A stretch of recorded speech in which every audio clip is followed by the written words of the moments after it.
ಎಲ್ಲರಿಗೂ ನಮಸ್ಕಾರ ವೀಕ್ಷಕರೇ. ಇಂದು ಬಹಳ ಭಯಂಕರವಾಗಿರುವಂತಹ ವರ್ಷದ ಕೊನೆಯ ಅಮಾವಾಸ್ಯೆ ಮುಗಿದಿದೆ.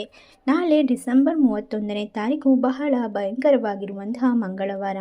ನಾಳೆಯ ಒಂದು ಮಂಗಳವಾರದಿಂದ ಈ ರಾಶಿಯಲ್ಲಿರುವಂತಹ ವ್ಯಕ್ತಿಗಳಿಗೆ ಉತ್ತಮವಾದ ದಿನಗಳು ಆರಂಭವಾಗುತ್ತದೆ. ಸ್ಥಗಿತಗೊಂಡ ಕೆಲಸ ಕಾರ್ಯಗಳು ಕೂಡ ಪೂರ್ಣಗೊಳ್ಳುವ ಸಾಧ್ಯತೆ ಇದೆ. ಹಣಕಾಸಿನ ವಿಚಾರಗಳಲ್ಲಿ ಎಚ್ಚರಿಕೆಯನ್ನು ವಹಿಸಬೇಕಾಗುತ್ತದೆ. ಹಾಗಾದರೆ ಯಾವೆಲ್ಲ ರಾಶಿಯವರಿಗೆ ಯಾವೆಲ್ಲ ರೀತಿಯ ಲಾಭ ಹಾಗೂ ಅದೃಷ್ಟದ ಫಲಗಳು ದೊರೆಯುತ್ತದೆ ಎಂದು ತಿಳಿದುಕೊಳ್ಳೋಣ. ಅದಕ್ಕೂ ಮುನ್ನ ನೀವು ಕೂಡ ತಾಯಿ ಚಾಮುಂಡೇಶ್ವರಿ ದೇವಿಯ ಭಕ್ತರಾಗಿದ್ದಲ್ಲಿ ಈ ವಿಡಿಯೋಗೆ ಒಂದು ಲೈಕ್ ಕೊಟ್ಟು ತಪ್ಪದೇ ನಮ್ಮ ಚಾನಲ್ನ ಸಬ್ಸ್ಕ್ರೈಬ್ ಮಾಡಿ.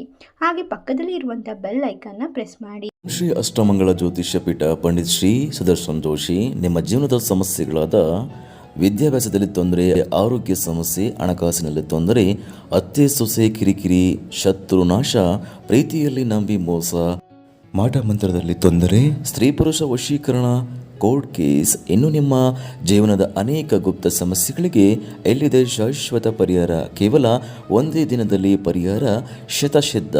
ಈಗಲೇ ಕರೆ ಮಾಡಿ. Mobile number 9591430662. ಈ ರಾಶಿಯಲ್ಲಿರುವಂತಹ ವ್ಯಕ್ತಿಗಳು ದೇವರನ್ನ ಪೂಜಿಸುವುದರಿಂದ ಜೀವನದಲ್ಲಿ ಸಂತೋಷ, ಸಮೃದ್ಧಿ ಮತ್ತು ನೆಮ್ಮದಿಯನ್ನು ಪಡೆದುಕೊಳ್ಳುತ್ತಾರೆ ಎಂದು ಹೇಳಿದರೆ ತಪ್ಪಾಗಲಾರದು. ಈ ರಾಶಿಯಲ್ಲಿರುವಂತಹ ವ್ಯಕ್ತಿಗಳಿಗೆ ಬಹಳಷ್ಟು ಜಾಗರೂಕರಾಗಿ ಜೀವನವನ್ನು ನಡೆಸಬೇಕು ಎಂದು ಹೇಳಲಾಗುತ್ತದೆ. ಈ ರಾಶಿಯಲ್ಲಿರುವಂತಹ ವ್ಯಕ್ತಿಗಳಿಗೆ ಈ ಒಂದು ನಾಳೆಯ ದಿನದಿಂದ ಮಿಶ್ರ ಫಲಿತಾಂಶಗಳು ದೊರೆಯುತ್ತದೆ.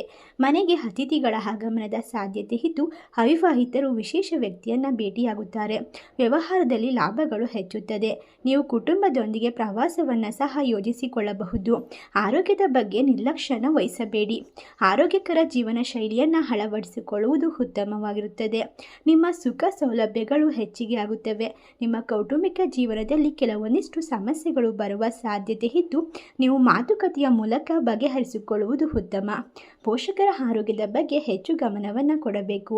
ಸದಸ್ಯರು ಮನೆಯಲ್ಲಿ ಅರ್ಥಹೀನವಾಗಿ ಮಾತುಗಳನ್ನು ವಾದವನ್ನು ಆಡುವುದನ್ನು ತಪ್ಪಿಸಿಕೊಳ್ಳುವುದು ಉತ್ತಮ. ಹಣಕಾಸನ್ನು ಬುದ್ಧಿವಂತಿಕೆಯಿಂದ ನಿಭಾಯಿಸುವುದರಿಂದ ಹಣಕಾಸಿನ ಪರಿಸ್ಥಿತಿ ಎಂದಿಗೂ ಕೂಡ ಕಷ್ಟವಾಗುವುದಿಲ್ಲ. ಕಠಿಣ ಪರಿಶ್ರಮ ಮತ್ತು ಸಮರ್ಪಣೆಯೊಂದಿಗೆ ಎಲ್ಲ ಕೆಲಸವನ್ನು ಪೂರ್ಣಗೊಳಿಸುತ್ತೀರಾ. ಸ್ಪರ್ಧಾತ್ಮಕ ಪರೀಕ್ಷೆಗೆ ಹಾಜರಾಗುವ ವಿದ್ಯಾರ್ಥಿಗಳು ತುಂಬ ಶ್ರಮವನ್ನು ವಹಿಸಬೇಕು. ಹಲವಾರು ರೀತಿಯ ವ್ಯಾಪಾರ ವ್ಯವಹಾರದಲ್ಲಿ ಸಿಕ್ಕಿ ಹಾಕಿಕೊಂಡ ಹಣವನ್ನು ವಾಪಸ್ ಪಡೆಯುವ ಪ್ರಯತ್ನದಲ್ಲಿ ಕೆಲವೊಂದಿಷ್ಟು ಜನರನ್ನು ಕಳೆದುಕೊಳ್ಳುವ ಸಾಧ್ಯತೆ ಇದೆ. ನಾಳೆಯಿಂದ ನಿಮಗೆ ಶುಭ ದಿನಗಳು ಆರಂಭ. ಹಣಕಾಸಿನ ವಿಚಾರಗಳಲ್ಲಿ ಯಾರನ್ನು ಕೂಡ ನಂಬುವುದು ತಪ್ಪಿಸಿಕೊಳ್ಳಿ. ಮನೆಗೆ ಅತಿಥಿಯ ಆಗಮನದಿಂದ ಸಕಾರಾತ್ಮಕ ವಾತಾವರಣ ತುಂಬುತ್ತದೆ. ಇಷ್ಟೆಲ್ಲ ಲಾಭ ಹಾಗೂ ಅದೃಷ್ಟವನ್ನು ಬರಮಾಡಿಕೊಳ್ಳುವ ರಾಶಿಗಳು ಯಾವುವು ಎಂದರೆ ಕರ್ಕಾಟಕ ರಾಶಿ, ಕುಂಭ ರಾಶಿ, ತುಲಾ ರಾಶಿ, ಧನಸ್ಸು ರಾಶಿ, ವೃಶ್ಚಿಕ ರಾಶಿ, ಸಿಂಹ ರಾಶಿ. ಈ ರಾಶಿಗಳಲ್ಲಿ ನಿಮ್ಮ ರಾಶಿ ಇದ್ದರೂ ಇಲ್ಲದಿದ್ದರೂ ಭಕ್ತಿಯಿಂದ ಓಂ ತಾಯಿ ಚಾಮುಂಡೇಶ್ವರಿ ನಮಃ ಎಂದು ಕಮೆಂಟ್ ಮಾಡಿ. ವಿಡಿಯೋಗೆ ಒಂದು ಲೈಕ್ ಕೊಟ್ಟು ಎಲ್ಲ ಕಡೆ ಶೇರ್ ಮಾಡಿ. ಧನ್ಯವಾದಗಳು.